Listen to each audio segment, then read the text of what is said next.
Christopher, arrête tes conneries et dis-moi, tu veux des glaçons de ton cuisine au pastaga? Pendant que vous êtes en vacances, le législateur, lui, il continue de travailler. Pour preuve, cet été, il a commencé à publier les arrêtés concernant le diagnostic amiante avant travaux. Alors voyons ensemble quelles sont les nouveautés apportées par cette nouvelle réglementation et en quoi elles vont impacter notre activité.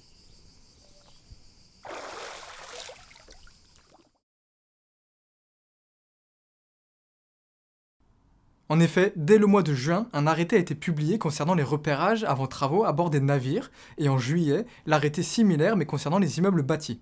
Et vous l'avez compris, nous allons parler ici de ce dernier arrêté, du 16 juillet 2019, relatif au repérage de l'amiante avant certaines opérations réalisées dans les immeubles bâtis. Contexte.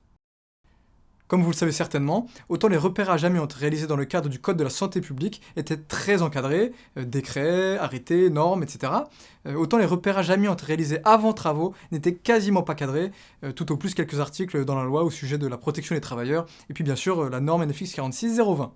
Mais ça c'était avant, car en 2016, l'article L4412-2 du Code du travail rendait obligatoire le repérage avant travaux dès la parution d'un décret à venir.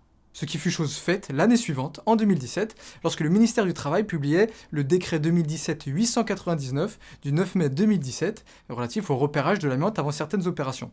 Ce décret, du 9 mai 2017, donne le cadre d'application de ce nouveau repérage avant travaux. De sa publication découlait alors l'apparition de 7 nouveaux articles, numérotés de R4412-97 à R4412-97-6. Ces articles posent plusieurs obligations, celle explicite de réalisation du repérage avant travaux par le maître d'ouvrage, ou le donneur d'ordre, ou le propriétaire, selon un périmètre et un programme de travaux, la création de 6 domaines d'application, les immeubles bâtis, les navires, les ouvrages de génie civil et infrastructures de transport, les matériels roulants, les aéronefs et les installations, les moyens et l'indépendance de l'opérateur et les obligations du donneur d'ordre, les 4 situations dans lesquelles le repérage avant travaux ne pourrait pas être réalisé, les consignes en cas de repérage avant travaux impossible à engager avant le début des travaux, le rapport de repérage et son articulation avec les autres dossiers amiante. Ce décret 2017-899 prévoyait des arrêtés relatifs au contenu et à la méthodologie du repérage avant travaux pour chacun de ces domaines. On attendait donc avec impatience que ces arrêtés soient publiés, pour savoir comment réaliser nos fameux repérages, surtout que le décret annonçait que l'ensemble des arrêtés devaient avoir été publiés avant octobre 2018. Finalement, un nouveau décret, le 2019-251 du 27 mars 2019, a ensuite été publié, modifiant le décret de 2017, en donnant les nouvelles dates d'application pour tous ces arrêtés à venir. Il y a quelques semaines, le premier de ces arrêtés a été publié, l'arrêté du 19 juin 2019 relatif au repérage de l'amiante avant travaux dans les navires, applicable à partir de janvier 2020. Mais on va pas se mentir, celui qui nous intéresse tout particulièrement, et parce qu'il concerne un cas d'émission beaucoup plus fréquent, c'est celui qui concerne les repérages dans les immeubles bâtis. Et puis alors on est vraiment très chanceux, parce que c'est aussi celui qui est le premier à être applicable, bah oui, parce qu'en fait il l'est déjà applicable. C'est pour ça qu'il faut vite qu'on en parle, et je vous propose de le faire maintenant. Arrêté du 16 juillet 2019 relatif au repérage de l'amiante avant certaines opérations réalisées dans les immeubles bâtis. Sommaire. L'arrêté relatif au repérage amiante avant travaux dans les immeubles bâtis est le résultat du travail de ces 3 co-signataires, la Direction Générale du Travail, la DGT, sous l'autorité du ministère du Travail, la Direction de l'Habitat, de l'Urbanisme et des Paysages, la DHUP, sous la double autorité du ministère de la Transition écologique et celui de la Cohésion des territoires, ainsi que la Direction Générale de la Santé, qui dépend du ministère de la Santé. Il est divisé en 14 articles, suivis de 2 annexes.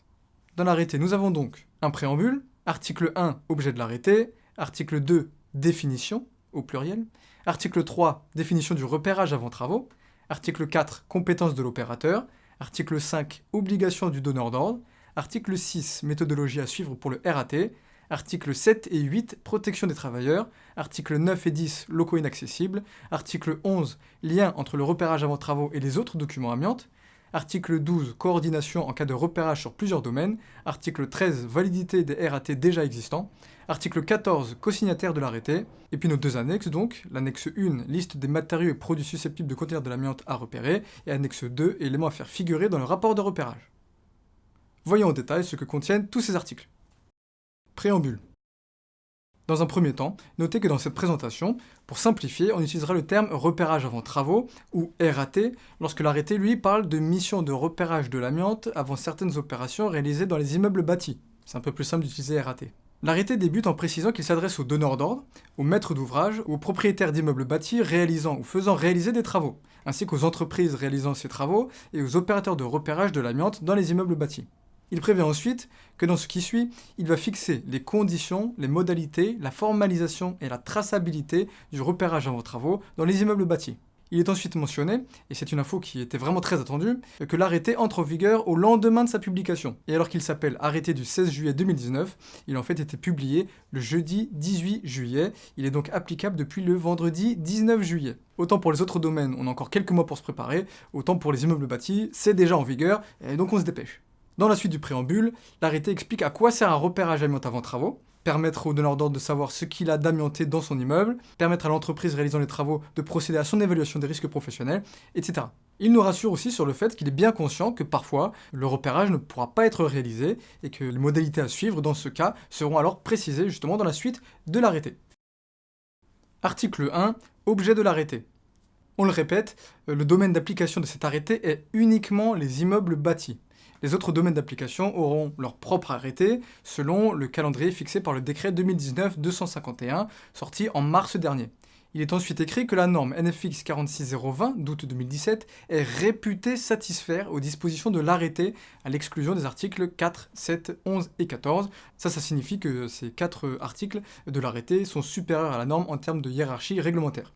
Mais ce qu'il faut retenir de cette information, c'est que la norme NFX 46020 n'est pas d'application obligatoire, ça c'est une excellente nouvelle, mais que la méthodologie décrite dans cette norme est une méthodologie qui convient à la mise en œuvre d'un repérage avant travaux en bonne et due forme.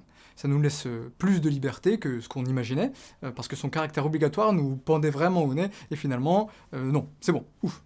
Mais attention, parce que si la norme NFX 46020 n'est pas imposée réglementairement, la formulation réputée satisfaire laisse la possibilité au donneur d'ordre de citer la norme dans un contrat, et ce qui la rendrait du coup obligatoire dans le cadre de ce marché-là. Article 2. Définition. Dans l'article 2, on retrouve la définition de tout un tas de mots qui seront utilisés dans la suite, comme les mots donneur d'ordre, échantillon, investigation approfondie, programme de travaux, programme et périmètre de repérage, sondage, ZPSO, etc. etc. Rien de particulier à signaler, toutes ces définitions étant largement pratiquées par la profession depuis longtemps. Soulignons toutefois que pour certaines définitions, c'est la première fois qu'elles intègrent un texte réglementaire.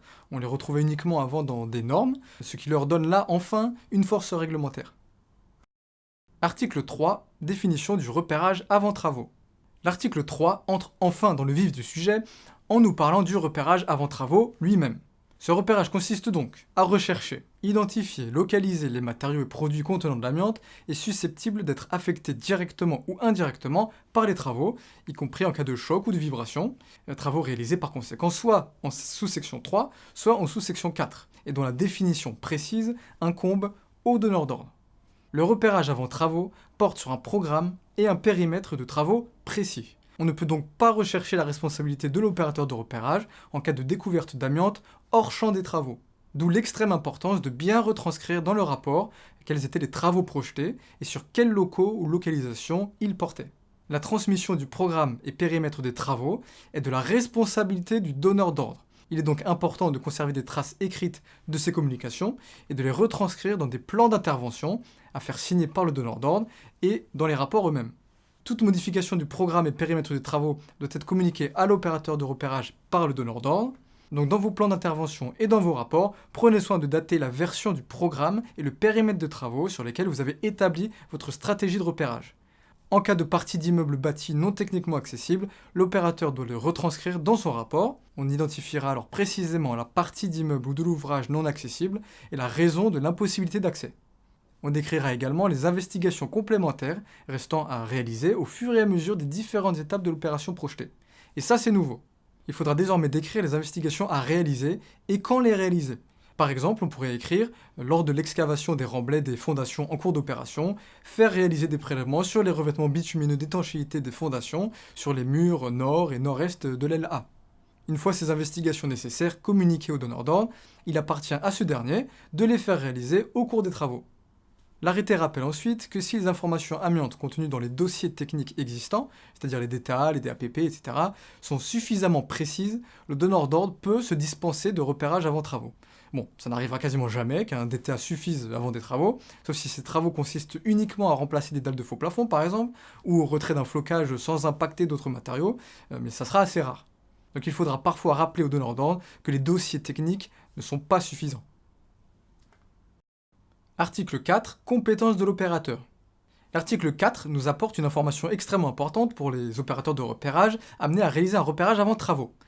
Ce repérage ne peut être réalisé que par un opérateur certifié amiante avec mention. Nous passons donc là d'un extrême à l'autre. Il y a encore un mois, il n'y avait pas d'obligation de certification pour ce type de mission. Maintenant, il faut être certifié amiante avec mention. Pour ceux qui ne sont pas encore certifiés, il va falloir faire en sorte de l'être rapidement. L'arrêté rappelle aussi que l'opérateur doit être formé SS4, niveau opérateur de chantier. Ça va de soi. Toujours dans l'article 4, l'arrêté mentionne le fait que l'opérateur doit posséder des compétences lui permettant de procéder à l'estimation de la quantité de MPCA. Les compétences en question ne sont pas clairement définies, il fait référence au diagnostic des déchets issus de la démolition, mais que pour les matériaux amiantés à lister dans ce diagnostic. Alors c'est pas bien méchant, mais il est quand même conseillé d'envisager une montée en compétences des effectifs d'opérateurs également dans ce domaine. Article 5. Obligation du donneur d'ordre. Jusqu'à maintenant, les obligations du donneur d'ordre étaient uniquement normatives. Elles sont enfin écrites noir sur blanc dans un texte réglementaire. Ceci devrait faciliter le dialogue entre les opérateurs et les donneurs d'ordre. Alors voilà ce que dit l'arrêté à ce sujet. Le donneur d'ordre doit communiquer dès la phase de consultation pour le RAT les documents suivants. La liste des immeubles ou parties d'immeubles bâtis concernés, avec pour chacun la date de délivrance du permis de construire, et ou les années de construction, les années de modification, de réhabilitation, si elles sont connues, le programme détaillé des travaux, et les plans à jour ou alors les croquis. Il est important que l'opérateur doive intégrer à son plan d'intervention et à son rapport une sorte de checklist de tout ce qu'a fourni ou non le donneur d'ordre afin de se protéger. Et en cas de document non fourni, il faudra noter le document demandé et non communiqué à ce jour. Toujours dans l'article 5, l'arrêté précise que le donneur d'ordre ne doit imposer dans sa commande ni la méthodologie de repérage, ni le nombre d'investigations approfondies, ni le nombre de sondages, de prélèvements et d'analyses devant être effectués par l'opérateur de repérage. Que de bonnes nouvelles donc pour l'opérateur de repérage. Mais ça, on n'en attendait pas moins. L'arrêté rappelle qu'en cas de modification du programme et du périmètre des travaux après le passage de la commande, le donneur d'ordre doit vite en informer l'opérateur qui adapte en conséquence sa mission. Le donneur d'ordre peut désigner un accompagnateur aussi, qui doit connaître les lieux et les procédures d'accès spécifiques, etc. Il est indiqué ensuite que sont à la charge du donneur d'ordre la fourniture des moyens d'accès pour accéder en sécurité à certains matériaux ou produits, en fonction des besoins exprimés par l'opérateur, les démontages complexes et les investigations approfondies spécifiques. Ceci implique que l'opérateur ait exprimé ce besoin, d'où la nécessité de préparer l'émission de repérage avant travaux au mieux, sinon le donneur d'ordre pourra se réfugier derrière le prétexte que le besoin ne lui a pas été formulé. L'information des locataires, des occupants, des usagers ou exploitants des locaux concernés par la mission de repérage avant travaux. Le donneur d'ordre prend les dispositions nécessaires pour que le repérage soit réalisé dans un site libre de mobilier et d'occupants. L'arrêté rappelle toutefois que les recherches qui ne génèrent pas d'émissions de fibres peuvent être engagées avant l'évacuation. Cette phrase doit vous rappeler un autre arrêté, celui du 26 juin 2013, relatif au repérage de la liste C avant démolition. Ça, vous l'aviez remarqué de vous-même. Article 6. Méthodologie à suivre pour le repérage avant travaux. Et celui-ci il est vraiment long. La première partie de cet article comprend une information très importante. Le plan d'intervention devient obligatoire. L'arrêté est très clair sur ce point. D'abord, l'opérateur détermine le périmètre et le programme de sa mission de repérage, selon les documents et informations fournis par le donneur d'ordre, mais aussi selon la liste minimale des matériaux et produits susceptibles de contenir de l'amiante à repérer et donnée en annexe 1 de l'arrêté. Ensuite, il est écrit que l'opérateur transmet le périmètre et le programme de repérage ainsi fixé au donneur d'ordre pour avis éventuel avant le début des investigations sur site. Donc ça c'est clairement une obligation franche pour nous, opérateurs. Nous devons maintenant, avant le début de l'opération de repérage, transmettre un plan d'intervention qui récapitule le programme et le périmètre de notre repérage. Seul l'avis du donneur d'ordre est facultatif. Il va falloir aussi monter en compétence donc dans la rédaction des plans d'intervention. L'arrêté décrit ensuite le déroulé méthodologique d'un repérage avant travaux. Donc celui-ci consiste à rechercher et identifier les matériaux ou produits du programme de repérage par inspection visuelle de tous les composants ou parties de composants concernés par les travaux. Si besoin, réalisation d'investigations approfondies, soit directement par l'opérateur, soit s'il requiert un outillage et ou une compétence spécifique, il demande au donneur d'ordre de les faire réaliser. Puis tous les matériaux ou produits du programme de repérage identifié sont enregistrés avec leurs caractéristiques. Nature, localisation, forme, aspect, dimension, etc. ce qui signifie que nous devons décrire tous les matériaux et produits présents dans le périmètre de la mission et concernés par le programme de repérage, et non plus seulement ceux qui sont susceptibles de contenir de l'amiante. Parmi les matériaux ou produits enregistrés, l'opérateur repère ceux qui sont susceptibles de contenir de l'amiante, et pour chacun d'eux, il conclut quant à la présence ou à l'absence d'amiante. Alors quels sont les critères de conclusion autorisés dans un repérage avant travaux? Il peut s'agir d'informations probantes communiquées à l'opérateur, telles que les conclusions issues de repérages antérieurs, les DTA, les DAPP, etc., sous réserve que les conclusions portent sur le périmètre du repérage avant travaux en cours d'exécution. Ça peut être également les marquages, une date, un symbole NT ou AT, etc., les documents techniques aussi, une notice de fabricant, une facture, etc. Ou bien, en cas d'absence de ce type d'information, ou en cas d'information douteuse, l'opérateur doit réaliser un ou plusieurs prélèvements d'échantillons. En revanche, comme c'était déjà signalé dans l'article relatif au diagnostic avant démolition, le jugement personnel, lui, ne peut jamais constituer, à lui seul, un critère permettant de conclure. Donc définitivement, avant travaux ou avant démolition, on prélève tout type de matériaux et produits, y compris ce qui semble être de l'amiante-ciment. Et bien sûr, les analyses sont réalisées dans un laboratoire accrédité GOFRAC.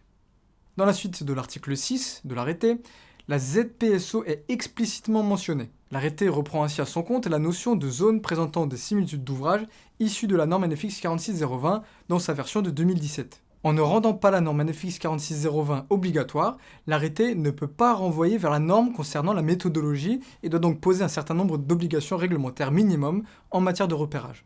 D'où la reprise de cette notion de ZPSO. Toutefois, comme l'arrêté est plus court et plus concis que la norme, la définition de la ZPSO est moins riche que dans la norme, et on va pas se mentir, ça nous arrange.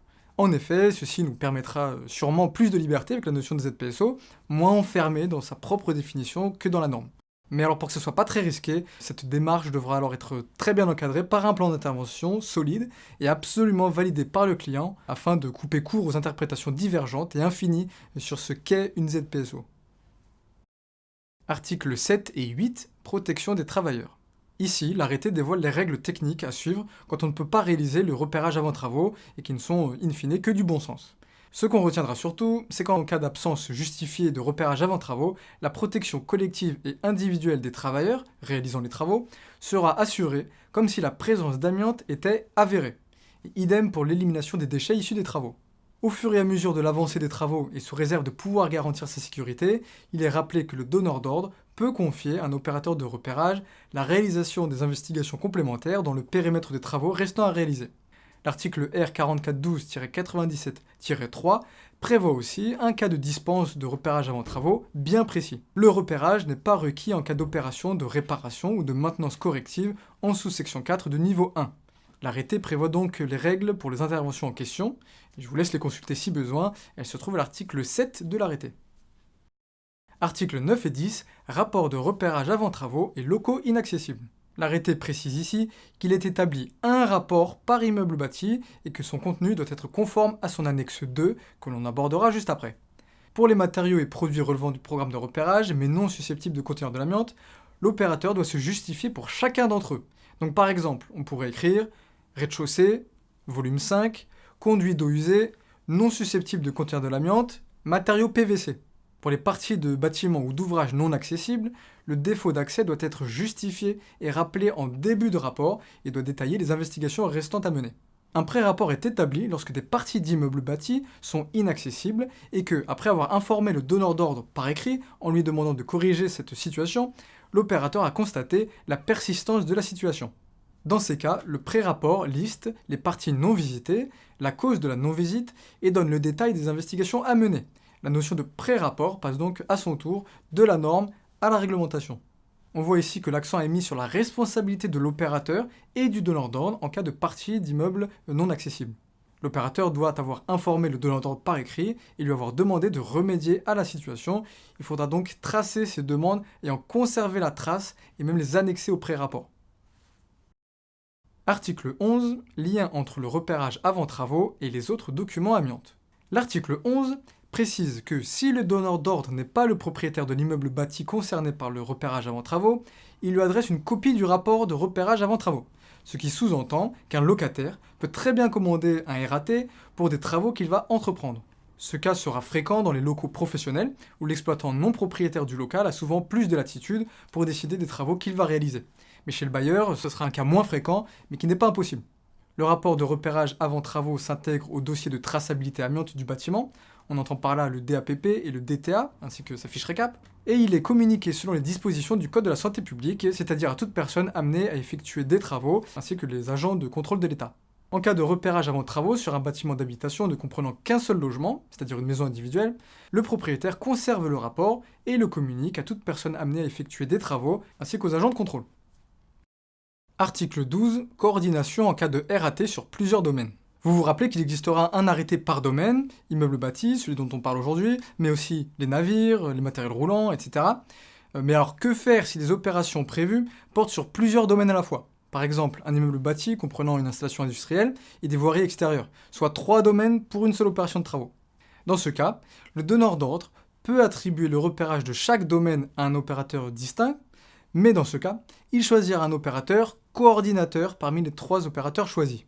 L'opérateur coordinateur s'assurera alors de la cohérence des conclusions issues des différentes missions de repérage avant travaux commandées par le donneur d'ordre, ainsi que leur cohérence avec le programme de repérage induit par le programme de travaux envisagé. L'opérateur coordinateur synthétisera le tout dans un rapport final de repérage de l'amiante communiqué au donneur d'ordre.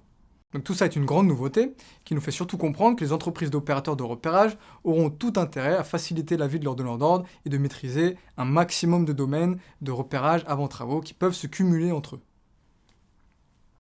Article 13. Validité des repérages avant travaux déjà existants. Il y a un principe intangible dans le droit français, c'est que la loi n'est pas rétroactive. Donc on ne demandera pas à ce que tous les repérages déjà réalisés soient conformes au nouvel arrêté. Toutefois, dans des cas bien particuliers, le législateur peut déroger à cette règle, et ici l'arrêté précise la règle à suivre. Si le repérage avant travaux a été réalisé avant l'entrée en vigueur du présent arrêté et selon les dispositions de la norme NFX 46020 de 2017, il tient lieu de repérage selon la nouvelle réglementation et n'a pas besoin d'être complété ou actualisé. Donc, pas de souci. Mais si le repérage a été réalisé avant l'entrée en vigueur du présent arrêté, toujours, mais cette fois-ci selon les dispositions de la norme NFX 46020 de 2008, voire de 2002, l'une des anciennes versions de la norme, eh bien, en cas de programmation de nouveaux travaux relevant de tout ou partie de leur périmètre de recherche, il faut que le donneur d'ordre évalue ces anciens RAT et commande, si besoin, des investigations supplémentaires réalisées selon le présent arrêté. Les donneurs d'ordre auront donc souvent besoin de l'aide des opérateurs dans cette évaluation de leurs anciens RAT. Toutefois, pour éviter les mises en cause ultérieures, il faudra que le donneur d'ordre valide cette évaluation par écrit lors de la commande des investigations supplémentaires. Article 14. Co-signataire de l'arrêté. La Direction générale du travail, la Direction de l'habitat, de l'urbanisme et des paysages et la Direction générale de la santé sont chargés de l'exécution de notre fameux arrêté, rédigé le 16 juillet 2019 et publié le 18 juillet 2019 au journal officiel. Annexe 1, liste des matériaux et produits susceptibles de contenir de l'amiante à repérer. Vous trouverez en annexe de l'arrêté la liste des matériaux et produits susceptibles de contenir de l'amiante qui sont à repérer dans le cadre d'un repérage avant travaux, à la condition bien sûr qu'ils appartiennent au périmètre et au programme de repérage défini par l'opérateur après communication du programme des travaux par le donneur d'ordre. Cette liste est la même que celle de l'annexe A de la norme NFX 46020 dans sa version d'août 2017, mais ne reprend que les ouvrages et composants de la construction, les parties d'ouvrage ou de composants à inspecter et le repère permettant de savoir s'il s'agit d'un matériau avec la lettre M ou d'un produit avec la lettre P. Et comme d'habitude, cette liste n'est pas exhaustive, donc si vous repérez un autre matériau ou produit susceptible de contenir de l'amiante, son absence dans cette liste n'est pas un motif valable pour ne pas le mentionner. Annexe 2, éléments à faire figurer dans le rapport de repérage. Enfin, et je vous libère juste après, l'arrêté se conclut par la liste des éléments que doit contenir le rapport de repérage, à savoir l'identification de la mission, l'identification complète de l'immeuble concerné, le programme et le périmètre de repérage définis par l'opérateur, l'identification de tous les intervenants et parties prenantes dans la mission, les dates d'exécution de la mission et de signature du rapport, la liste et les conclusions des éventuels rapports déjà existants, la liste de tous les matériaux et produits repérés, en mentionnant pour chacun s'il contient ou non de l'amiante, le critère de décision, et comme évoqué précédemment, une estimation de sa quantité dans le cas où il en contient. La signature et le visa de l'opérateur, la mention de l'obligation faite au propriétaire de conserver et transmettre le rapport de repérage quand nécessaire, et puis en annexe, les plans ou croquis des locaux concernés, comprenant la localisation des sondages, des prélèvements et des matériaux et produits contenant de l'amiante, ainsi que les rapports d'analyse en laboratoire et le certificat de compétence de l'opérateur. Voilà, vous savez tout sur l'arrêté du 16 juillet 2019 relatif au repérage de l'amiante avant certaines opérations dans les immeubles bâtis. N'hésitez pas à laisser vos commentaires et à poser toutes vos questions dans la zone correspondante, nous sommes là pour y répondre. Merci à Mathieu pour m'avoir aidé à la création de ce module, et comme d'habitude à Laurent pour le montage des effets visuels, etc. etc. Bon courage, et ou bonnes vacances, et je vous laisse retourner à vos préoccupations estivales. A bientôt. Eh dis donc, qu'est-ce que j'ai dit là? On court pas à côté de la piscine.